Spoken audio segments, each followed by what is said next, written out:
Ààrẹ Bọ́lá Ahmed Tinubu ti bínú o fún ìgbà àkọ́kọ́ láti nǹkan bíi oṣù mẹ́sàn-án tó ti gorí àlééfà gẹ́gẹ́ bí ààrẹ orílẹ̀-èdè Nàìjíríà.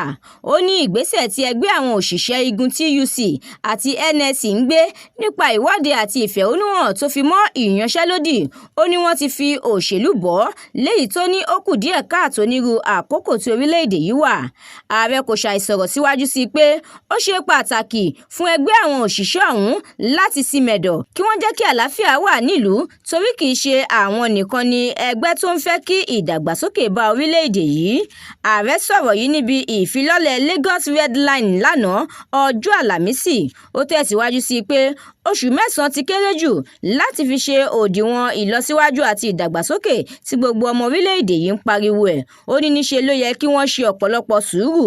Ààrẹ Tinubu ti ní láàrin oṣù mẹ́sàn-án tóun ti gba ọ̀pá ìṣàkóso Nàìjíríà, ẹgbẹ́ àwọn òṣìṣẹ́ ti lọ fún ìyanṣẹ́lódì lẹ́ẹ̀mẹrin ọ̀tọ̀ọ̀tọ̀, eléyìí tó ní ó burúkú jù. Ṣáájú ni ẹgbẹ́ òṣìṣẹ́ NSC ti kọ́kọ́ kéde ìwọ́de ọlọ́jọ́ méjì ní ìmúrasílẹ̀ fún ìyanṣẹ́lódì ọlọ́jọ́ gbọọrọ kó tó wá di pé wọ́n ṣẹ́rẹ́lé lẹ́yìn ọjọ́ kan péré.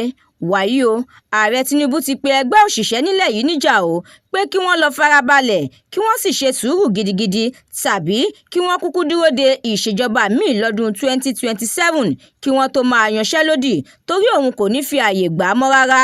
Ó wá rọ gbogbo ọmọ Nàìjíríà pé nǹkan ń bọ̀ wá dáa o pẹ̀lú sùúrù tó lọ́jọ́. Àdúrà mọ́mi Balógun ló ṣe òǹgbùfọ̀ ìròyìn yìí. Èmi Ẹniọlá Sálíù ni mo kà fún yín láti inú ìwé ìròyìn The Matrix tó jáde lónìí.